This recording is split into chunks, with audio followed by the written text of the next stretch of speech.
Welcome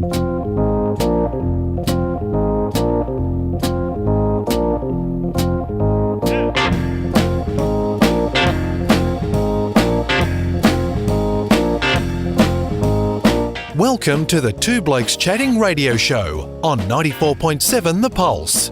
Music, interviews, news and, well, Two Blokes Chatting. Now, here are the two blokes. About 2 years ago, fortuitously, I was on the Warrnambool train. I love that word.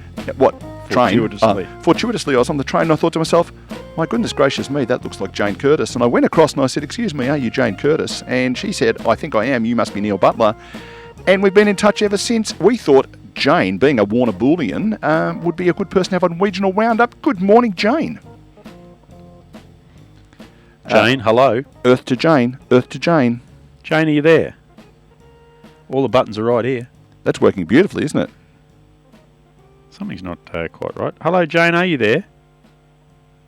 What a wonderful introduction that was for no particular reason. Okay, well, I'm going to hang up on that and you can have another crack and see if you can find it. What do you reckon? Oh, well. Stand by. We're going to see if we can get Jane happening again. Jane, are you there this time? Oh, yes, I am. Oh, that's funny. You were disappeared momentarily. Sorry. I had this wonderful introduction about the fact that we'd lost track after school and I was on a train and I even used the word fortuitously. And then it's completely lost track. And I've gone to the big bang and you're not there. What's going on? I'm sorry, I had to play my dog. Oh, of course you did. Jane, it's great to have you here on Regional Roundup and, of course, it's great to have run into you a couple of years ago on the train. Tell us a bit about Warrnambool and what you do there and what's going on in your town. Warrnambool, yeah, it's actually it's a really well kept secret, but it's a bit of an arts precinct down here. We've got lots of stuff going on. That is just, of course, everyone's starting to emerge again after COVID, but I feel like it's picked up pace extraordinarily. And I run Artisan Residents program, which is part of the F project, which is in Timor Street in Warrnambool, right in the heart in the CBD. It's got an enormous garden, 5-6 bedrooms. We've got about 20 studios here, and we have a retail shop with about over 50 artists and people who make things and sell in the retail shop. We've got a gallery which has over 12 exhibitions a year. And they could be international or regional, artists around.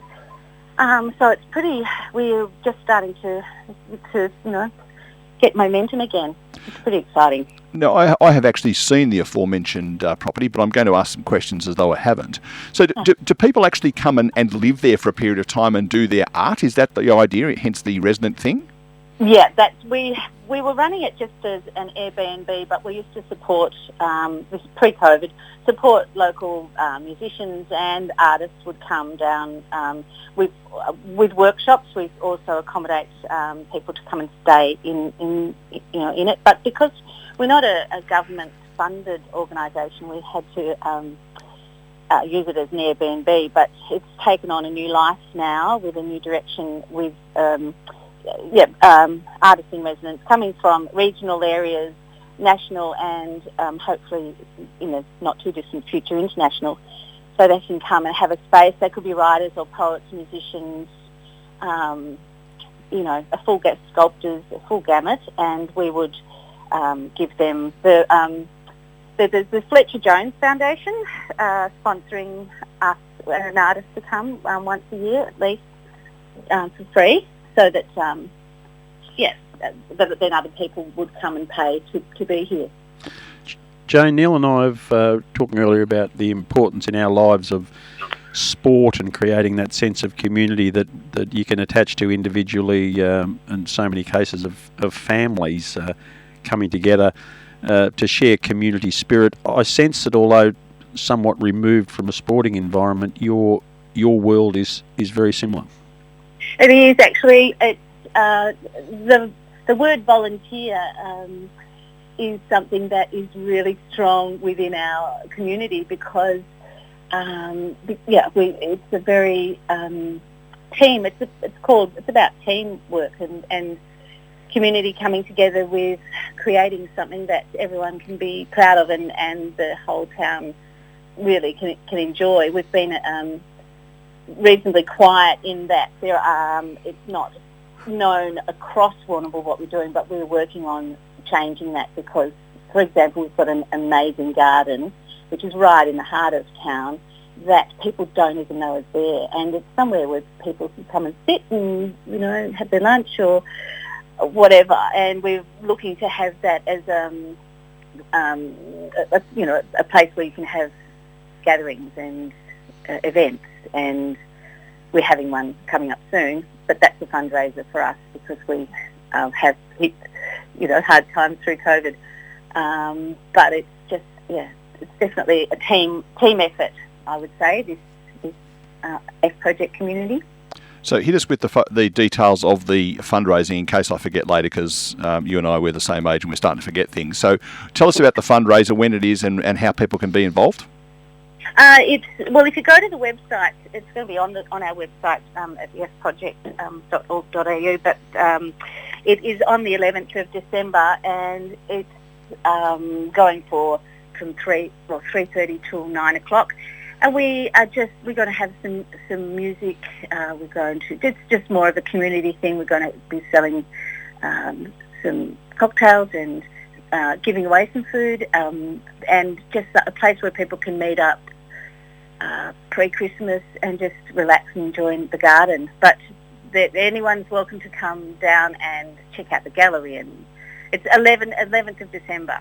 Okay, and it's Saturday. We can find out because the timing is ideal, because starting at 3 o'clock it means that people can stay at home, listen to the Two Blokes Chatting radio show before they get in their car and head for Warrnambool, which of course is the centre of most people's Saturdays, of course. Perfect. But perfect. The website is the F Project, as in F for Freddie. The F for Fred. The fproject.org.au, yeah? Yeah. F coming from the Fletcher Jones. We had originally were out at the Fletcher Jones factory and moved into town, but the F stayed. Jane, this question may be more relevant in 12 months or 2 years from now, but I sense that during a COVID lockdown period, a lot of people who maybe were artistes or interested in it when they were young and then married, had children, did different things, lost the desire and passion, but the lockdown has given them time to reconnect to the artistic world. Are you sensing that there will be more people looking to do what you are doing, and more people want to engage back into the arts that have been out of it for some time? Yeah, I think that's absolutely the case, yes.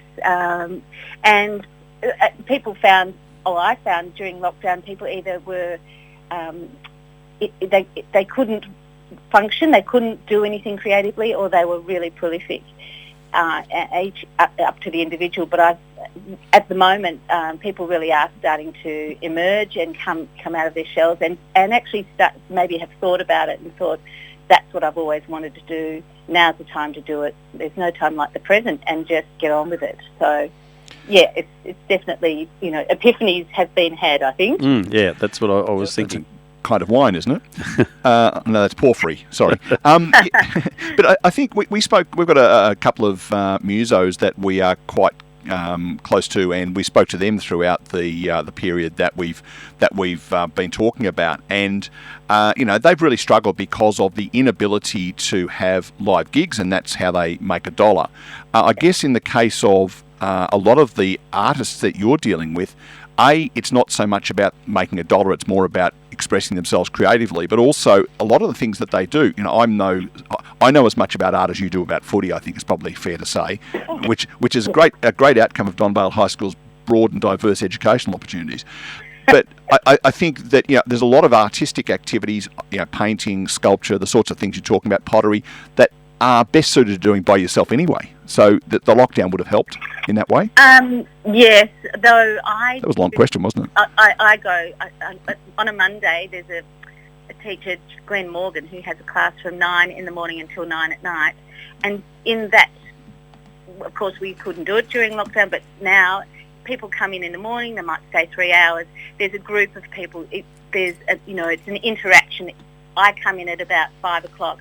I put the music on. We have, we sing. But it's all again. People need that community, and they might have been painting on their own, but it's really lovely to have that interaction, and everyone brings something different to the table creatively. So that to me is a really great thing to do as well. It's not just a solo endeavour. Yeah. We also have actually in the gallery, and what happened during lockdown with people not being able to view work, we have a virtual show. So you can go in and it's like a 3D virtual exhibition. We run that still because I think that if people can't get there physically, they can actually engage with that. So we actually were still selling work even though we were in lockdown, which was great. Absolutely. For the artists. Wonderful. Jane, Warrnambool is a holiday destination, certainly in the warmth. The people are drawn to the sea as much as anything, but will that restrict your ability to have attract people when the town is going to be so full in the next little while? Well, no, because lots of people come in who, it's a destination. They've come from all over to have a look. We've also got graffiti on the walls, art, and it's just. I think that actually adds to it. It's not. It's not just about locals. It's tourists. Everyone is welcome, and the town actually, yes, it's busy, but it still is able to function really well. It's not like going to somewhere along the coast, which is a lot more congested. It actually seems to flow, and the beaches are not cram-packed. You've got a lot of choice. Yeah, absolutely. Well, Rob's about to shuffle off because he does another program in the other studio, Jane, but I get to talk to you for a couple more minutes before he goes on to that A delight to meet you, Jane. Hopefully we talk soon. You too, Rob. So just remind us one more time about the fundraiser, and also people should be going to the website, which you can give us again. Tell us about that. So it's the F Project, and just look that up, and it'll give you the options of going to the website and about us. And this particular function we're having is the 11th of December, and it's from 3 till 9 during the day. So it's going to be a relaxed environment. I think it'll be $20 if you buy a ticket online and $25 if you come to the gate. Sounds excellent. Well, Jane, down there in Warrnambool, always nice to chat to you, but for the first time to chat to you on the wireless is exciting. Thanks for joining us on Regional Roundup on the Two Blokes Chatting radio show, and you never know, I might see you on the 11th of December. That'd be lovely, Neil. Thanks, Jane. There she is, Jane Curtis from Warrnambool on Regional Roundup.